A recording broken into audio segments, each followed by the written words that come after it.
Hey everybody, this is Herschel Furl from High School Top 200, and this review of Timaru Boys High School is brought to you by Fineline Barbers in Hamilton. What Vinnie is doing is, Vinnie from Fineline Barbers has teamed up with a major barbering supplier here in New Zealand, and they're putting on the Aotearoa Barber competition. Now this Aotearoa Barber competition will be held in September 2017, and it's to find the best barbers in New Zealand, and they're going to bring them here to Hamilton for a one-day event. It's going to have barbers as well as vendors and also spectators that we can go and see for ourselves what our barbers can do from around the country. They're going to be setting up a Facebook page and also an Instagram page so that we can see barbers different work from throughout the year, and so that we can also go and get our haircuts from these barbers that turn up to the tournament. It's going to be in September, like I said, next year. It's going to be a big deal. It's going to be a big thing. It's going to bring the barbering community together and, show what talent we have here in New Zealand. So spread it around and let your local barbers know. And anyone can enter. You don't have to be a certified barber or anything like that. This Timaru Boys review is see, because I'm a fan. I'm a fan of Timaru Boys. Like I'm not too sure. I'm not sure what it is. Like I just like seeing them play. I like seeing the I guess the roster and the type of game that they bring is something that I'm interested in. I just like the style of play that they have and things like that. And Timaru Boys, I thought would make last year I thought Timaru Boys was gonna be a really big deal, and then they had problems with their coaching and things like that happened through the middle of the year, and so of course that's always going to throw off the team regardless of who the team is. And so Timaru Boys didn't actually turn out the way that I thought they would last year. And then so this year I thought, okay, they're going to have a solid coach and blah blah blah whatever. They're going to go through and do what they do, but they actually had the same problems again with their coaching stuff, and so they really didn't make that much noise in the beginning. I didn't rank them at the beginning of the year, but they were ranked just outside of the top 25, where I thought that they should be anyway. I knew that they had a roster. I knew they had some really good players. They had all the Edwards boys there. They had Grace, Cullen Grace, Finlay Joyce, who I'm really excited about seeing. Offa was there. Brad was there. Guys like that, and Monty Nixon was there as well. So they had players. They had guys that were sort of like certified talented ranked kind of players.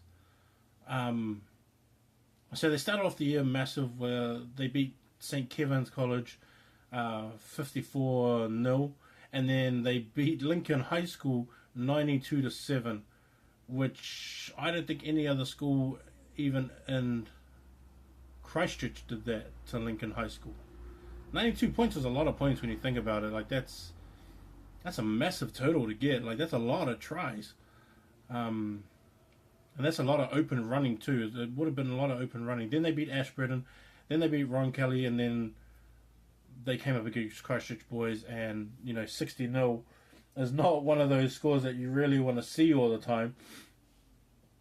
And I had just ranked them within the top. The week before I just ranked them in the top 25, because 54 points, 92 points, and 39 points. That's a lot of points to score. Even on useless teams or like bad teams, that's a lot of points to score. And so, I thought that they were worthy to be in there.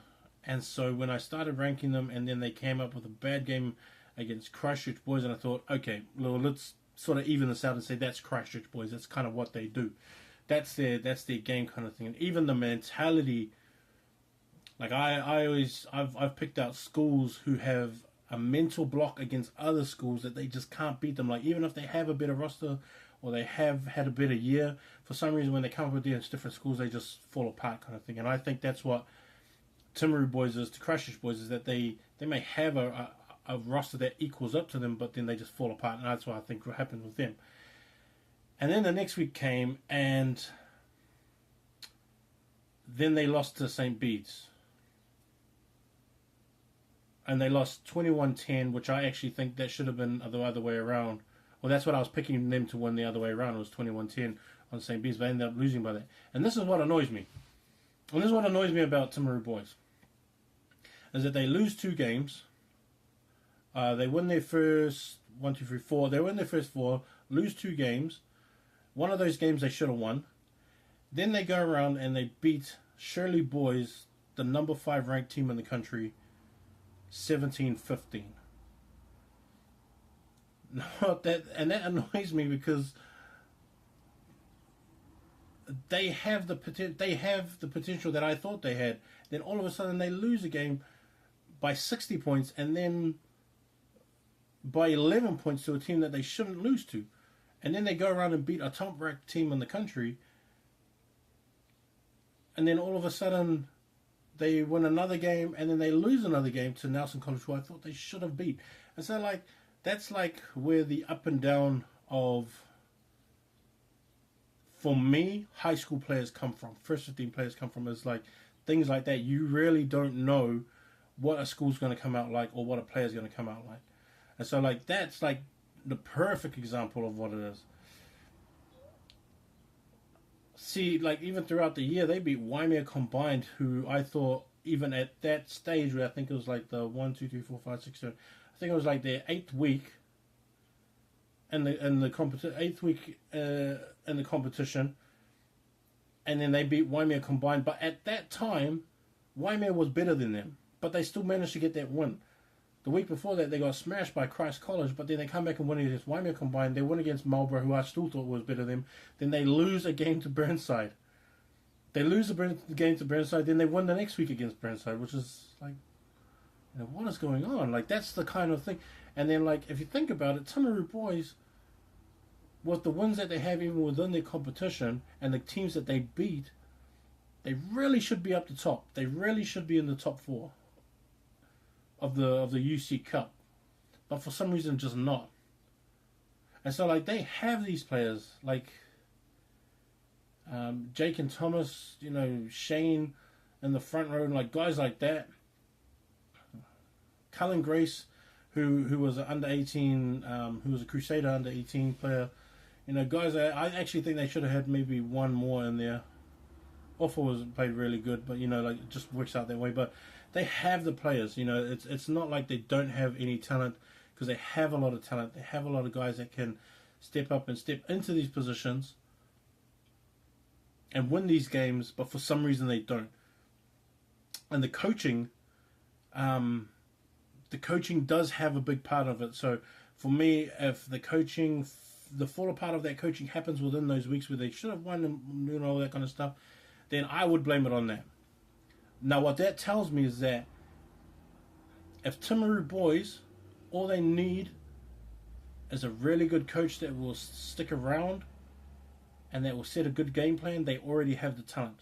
So, the sports director out there has got to find someone who's willing to stick around, who's willing to work hard with the boys, and who's willing to come up with a game plan that these boys can stick to all the way through, because I already know that they have the talent. I already know that they have the mental capacity in terms of most of the teams in the UC Cup, and they just got to find that confidence level where they can go in and play any team. Now, I still think with some of these guys coming back, that they will even still have a good team next year. And maybe just outside of the top 25, kind of where they started. But if they get a new coach, if they're already training already like they should be, and like everybody should be right now is doing the preseason training, they will come back with a good team. And I think that they will have a good team. It's hard for some of these teams out there, and some of these smaller places, even though you have the talent for guys to stick around.